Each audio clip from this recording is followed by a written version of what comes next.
nígbà tí Ọlọ́run sọ fún Ádámù wípé kíkú ló kú níjọ́ tó bá dèso yìí, ibi tí gbogbo àti jogún ikú nínú Ádámù nìyẹn. Ọlọ́run wá bá Ádámù sọ pé kò bá sọ̀rọ̀ àjíǹde kúrò ní òkú.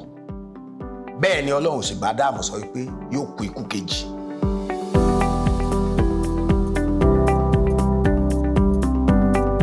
Ọlọ́run Ísírẹ́lì, ó ní forúkọ rẹ o, bá wa sọ̀rọ̀ rẹ jẹ́ kára àlùgbà. Jésù Olúwa wa, àmín. Ní òní mo fẹ́ bá wa sọ̀rọ̀ lórí èmi ni àjíǹde àti ìyè. Jésù Kristi olùgbàlà nínú ìwé ìhìnrere Jòhánù orí 11 ní ẹsẹ̀ 25 àti ẹsẹ̀ 26. Jésù wí fún un pé èmi ni àjíǹde àti ìyè. Ẹni tó bá gbà mí gbọ́ bó tilẹ̀ kú yóò yè. Ẹnikẹ́ni tó ń bẹ láàyè tó sì gbà mí gbọ́ kì yóò kú láéláé. Ìwọ gba èyí gbọ́ bí? Ọba ògo sọ pé òun ni àjíǹde àti ìyè. Ṣé ẹ rí ìyè nínú ayé tara àti ìyè nínú ayé tẹ̀mí ọ̀dọ̀ Kristi ló ti ń wá. Àjíǹde ti ara àti àjíǹde ti ẹ̀mí Kristi ló ń fi fúnni.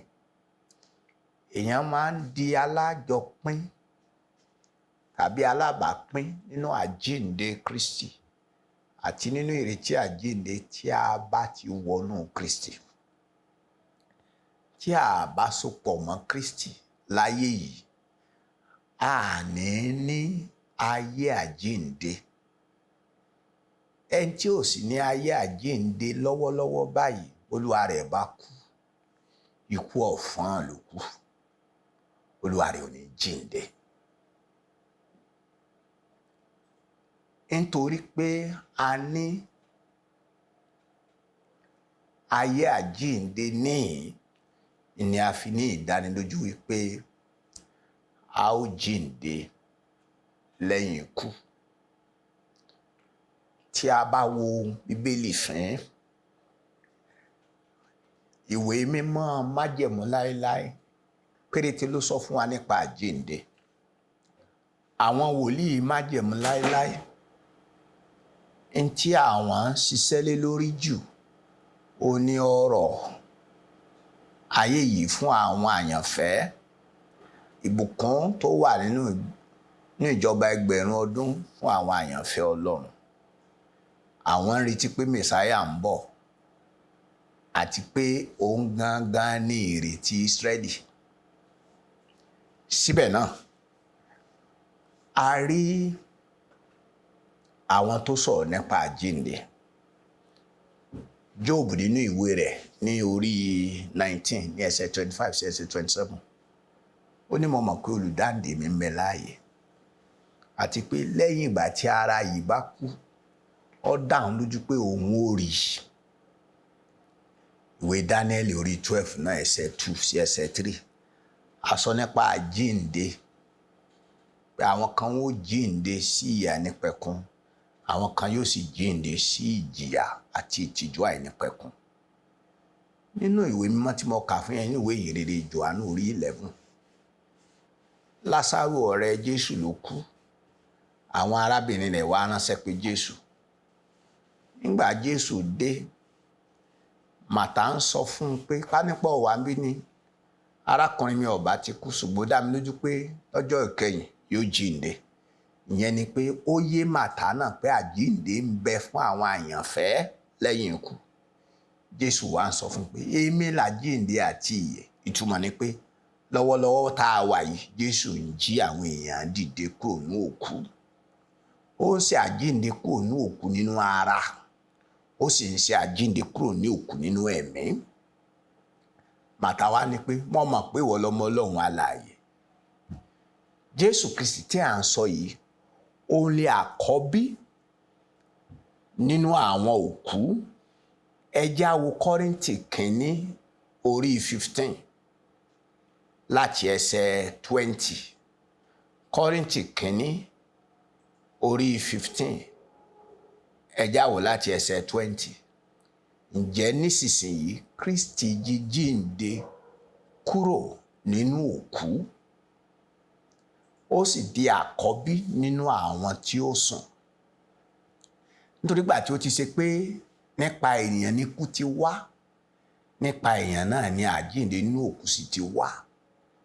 Nítorí bí gbogbo èèyàn ti kú nínú Ádámù, bẹ́ẹ̀ ni a ó sọ gbogbo èèyàn di alààyè nínú Kristi. Ṣùgbọ́n olúkúlùkù èèyàn nípa ipa tirẹ̀.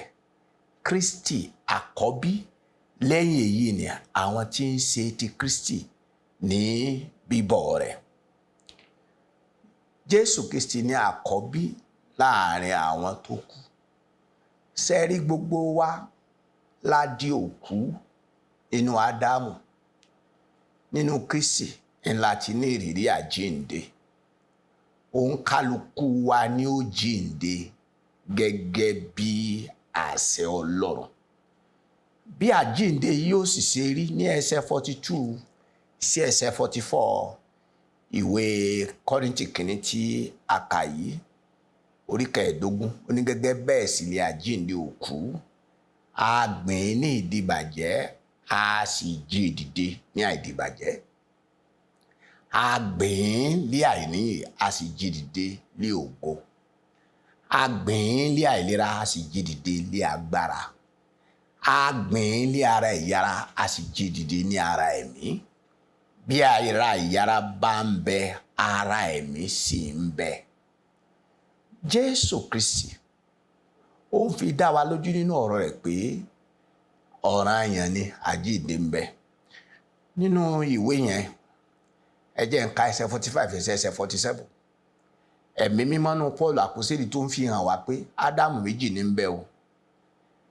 Ádámù àkọ́kọ́ òkú ni wọ́n dá ni. Ádámù ẹ̀kejì òun ni ẹ̀mí tí ń sọ ní di ààyè. Ẹsẹ̀ 45, bẹ́ẹ̀ ni a sì kọ pé Ádámù ọkùnrin ìṣáájú alààyè ọkàn la dá, ṣùgbọ́n ó dòkú gbọ́ dẹ́ṣẹ̀. Ádámù ìkẹyìn òun ni ẹ̀mí ìsọnídàáyè. Ṣùgbọ́n èyí tí ń ṣe ẹlẹ́mìí kọ́ ló tètè ṣáájú,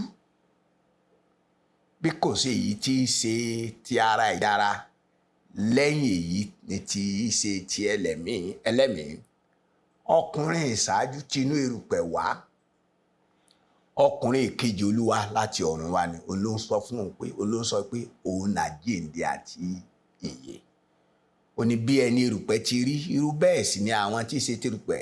Ẹni tí ọ̀run, bí ẹni tí ọ̀run ti rí, irú bẹ́ẹ̀ sì ni àwọn ṣe ti ọ̀run. Bí àwa sì ti ru àwòrán ẹni erùpẹ̀, bẹ́ẹ̀ ni àwa yóò sì ru àwòrán ẹni tí ọ̀run. Ẹ jẹ́ kí n wá tó tan ìmọ́lẹ̀ sí ọ̀rọ̀ yìí, ọ̀rọ̀ àjíǹde yìí, kí òye àjíǹde ó lè yé wa.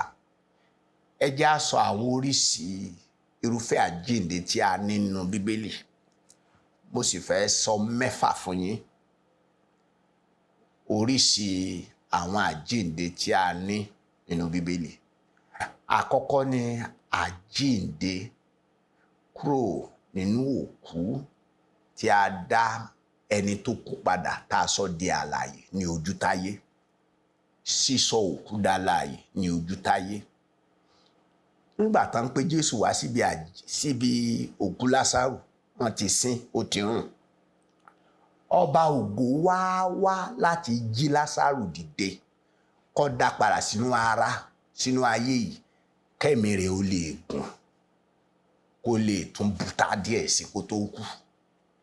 Ẹ jẹ́ kó yé yín pé gbogbo ẹni tí wọ́n bá jíǹde títí dìsín Jésù ń jókòó dìde, ó ń ṣe nípasẹ̀ àwọn ìránṣẹ́ rẹ̀.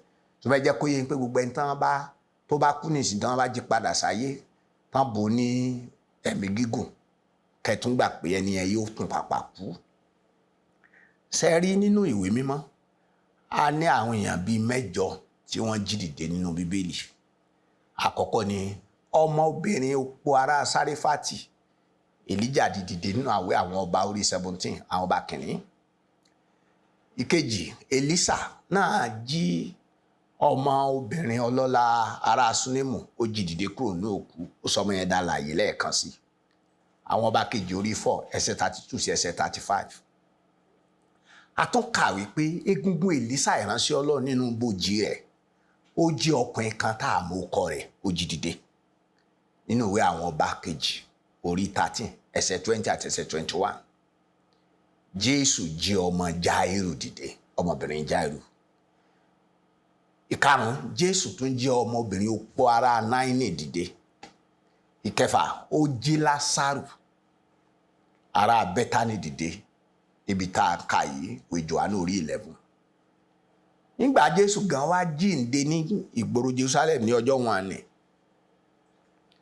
ìwé mímọ́ sọ fún wa ní ìwé Mátíù orí 27 ẹsẹ̀ 52 àti ẹsẹ̀ 53 pé ọ̀pọ̀ àwọn òkú èèyàn mímọ́ ni wọ́n jíǹde pẹ̀lú ẹ̀ tí wọ́n sì farahàn àwọn èèyàn wọn ní Jerusalem. A kà wípé Pétérù jí òkú Dọ́kàsì dìde nínú ìṣe àpóstélì orí 9 ẹsẹ̀ 36 ẹsẹ̀ 40. Paríparí ẹ̀ ni a rí Paul tí ó jí Étùkù tó rí bọ́ lójú fèrèsé tó jí dìde. Ṣùgbọ́n kó yé wa wípé àwọn àjíǹde tí mo kà yìí, àwọn àjíǹde tí ọ̀pẹ kan ní kése ni, àwọn tí wọ́n dá padà sáyé ẹ̀ wọ́n tún padà kú.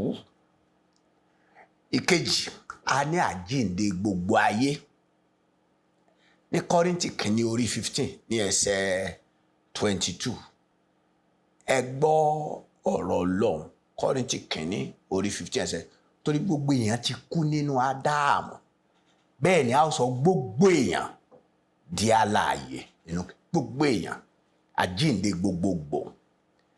Nígbà tí Ọlọ́run sọ fún Ádámù wípé kíkú ló kú níjọ́ tó bá dèso yìí, ibi tí gbogbo àti jogún ikú nínú Ádámù nìyẹn. Ṣẹ̀wárí ipò kú yẹn ni gbogbo wa wà kí Jésù tó mú àjíǹde wá.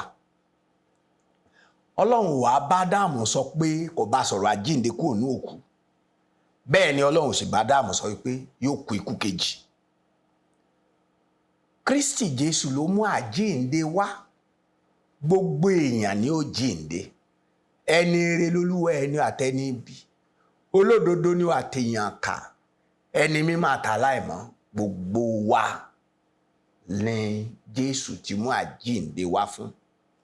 Nígbà Jésù Kristi sì ti wá san gbèsè ẹ̀ṣẹ̀ wa, èyí tá a jẹ nínú Ádámù, tá a bá wá rí ẹni tó kú ikú kejì, fúnra ara olúwa ẹ̀ ló fọwọ́ ara ẹ̀ fà á, torí pé Jésù ó ti ṣẹ́gun ikú yẹn fún wa. Kí dẹ̀ ló lè mú kéèyàn ó kú ikú kejì? Ó ní nígbà tí èèyàn bá kọ̀ láti gba ìyìn rere Jésù Kristi, tí èèyàn bá kọ̀ tó lóò gba Jésù Kristi ní olúwa àtolùgbàlà, tó kọ̀ tó ní Jésù ìsọmọ Ọlọ́run, fúnra ara rẹ̀ lọ yan ikú kejì. Kí náà sì ń pè ní ikú kejì? Ìjìyà ìlópin nínú iná ọ̀run àpáàdì. Ọba ìyè, ìbùkún sọ̀rọ̀ rẹ o, ọ̀rọ̀ ìjọ yé wa o, jẹ́ àṣẹ rere o, káyìn ọ̀ká dúpẹ́. Jésù Kristi olúwa wa, àmín.